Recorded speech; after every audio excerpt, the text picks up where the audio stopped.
अभी सुन रहे हैं बगैवा से डीजे धमाका को।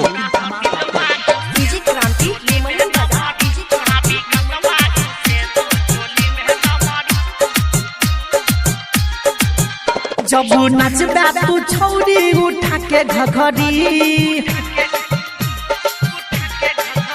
जब नाचबा तू छौरी उठा के घघरी के, जब नाचबा तू छौरी उठा के घघरी। छोरा सुनील बाबू से छोरा अनिल बाबू से तो चोली में न मरी, छोरा विकास बाबू से तो चोली में न मरी, छोरा आकाश बाबू से तो। इलाका किसी का हो धमाका दिवाकर दीवाना भाई का ही होगा।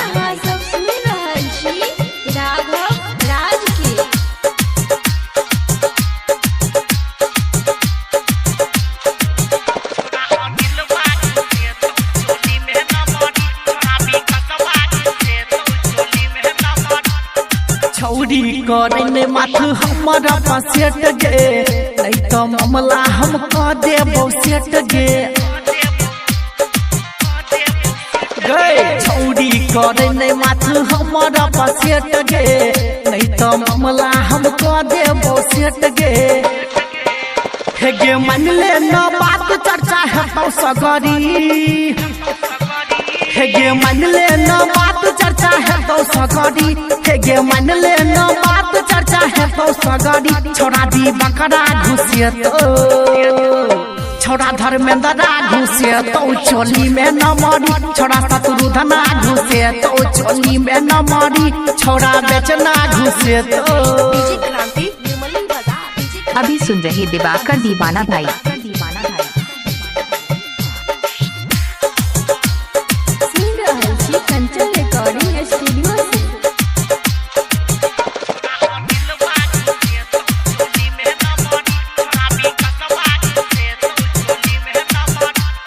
हाथ से हाथ छोड़ी तोरा से मिले तो, स्टेज पर चढ़ के चुम्मा ले तो।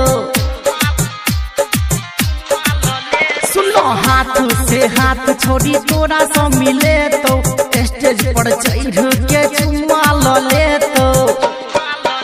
राइटर बीके कहोगे करबो जबरी,